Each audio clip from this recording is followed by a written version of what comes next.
it's hard to believe how, in the days of yore, that people seriously thought BioWare was a viable video game company. You know, a company that was outperforming Nintendo, that was putting out bangers like Jade Empire, Knights of the Old Republic, Mass Effect, and Dragon Age.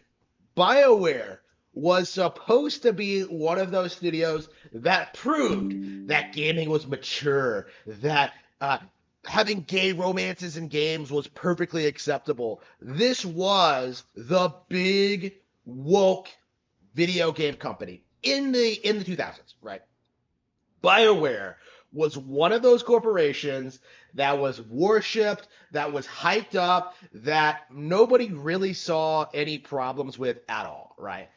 Every Until the Mass Effect 3 debacle, right? People made excuses for Mass Effect 1 and 2, like, oh, the series is reaching a new audience, it's bigger than ever, Mass Effect is going to win. And immediately, real talk, after Mass Effect 3 ended, the entire company died overnight, right? You know, all of their loyal legions of fans abandoned them. They never really recovered from it, even though they tried recapturing that audience with releases like Dragon Age Inquisition and Anthem, right?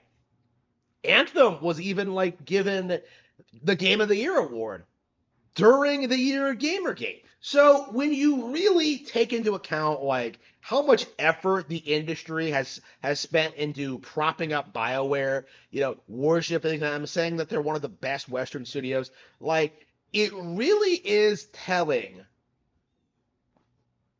where things are going to go, right? Like BioWare is a bit of a sneak peek as to what we're going to see with the collapse of other Western video game companies. You know, probably Ubisoft to begin with, but I also expect it to extend to every major studio that's focused on virtue signaling over actually producing good games.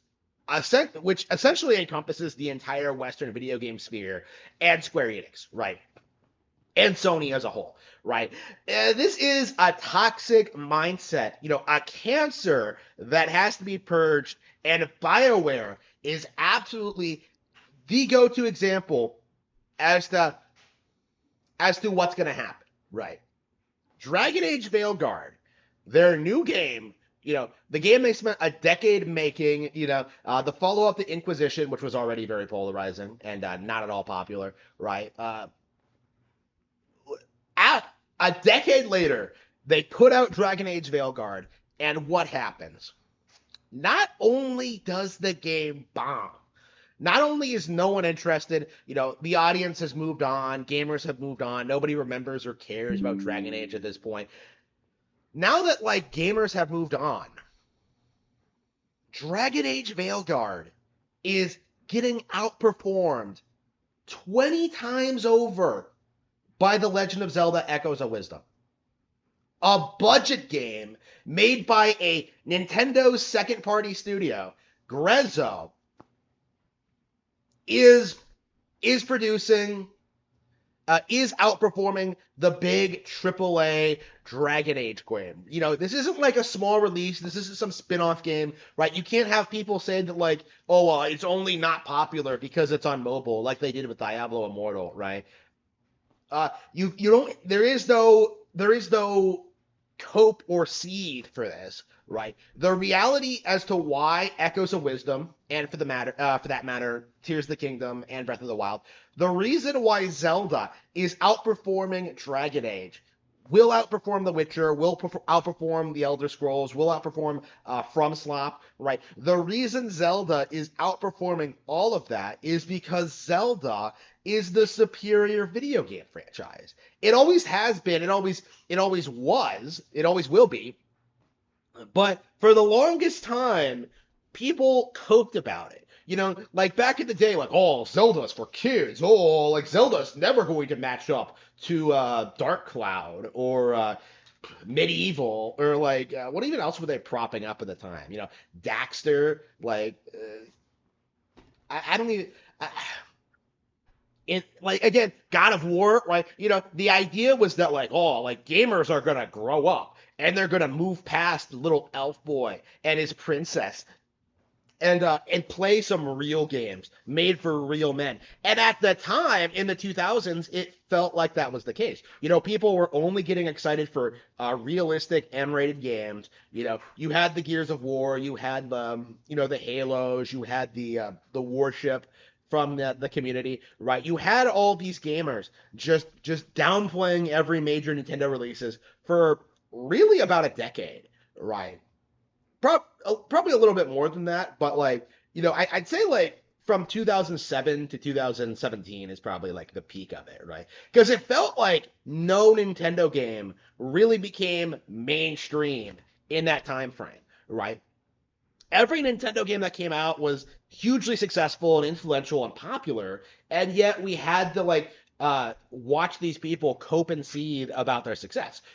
Case in point, New Super Mario Bros. Right? This brought back 2D gaming to the forefront with this excellent 2D platformer. And to this day, you still have a lot of people who will come out and say it's not very good, it's not memorable, it's derivative, and it's uninspired. When in reality, the entire New Super Mario Bros. Series is better than Super Mario Bros. 3. Now, people don't like admitting it because Super Mario Bros. 3 is like an all-time classic, and for good reason, right? Again, people don't like admitting that, but the contempt and hatred for New Super Mario Bros. Essentially boiled down to like nostalgia, right? It wasn't based on anything factual, right? The visual style for New Super Mario Bros. Was amazing. The innovations it brought to the table, right? The music, the level design, the themes, the ideas, right? It was all just an excellently produced, amazing throwback title to a genre that hadn't seen popularity that entire decade, right? The 2D platformer returned in glorious form with New Super Mario Bros. And ever since that release, it never really went anywhere.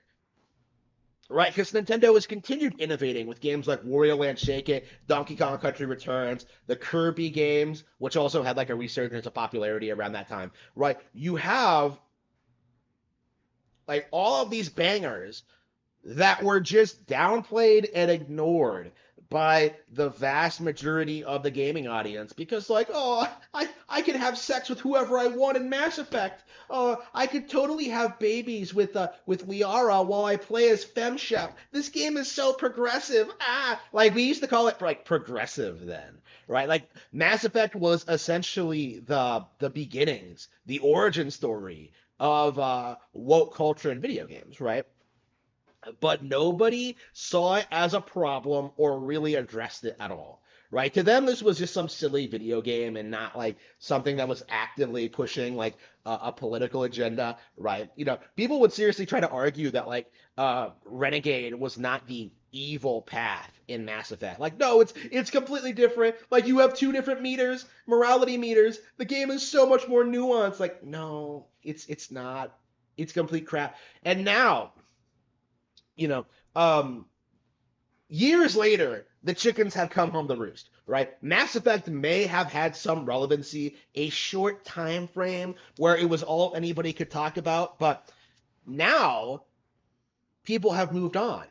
People are beginning to accept that lower budget games like Echoes of Wisdom that are made by a B team can be extremely successful and popular and enjoyable and good, right?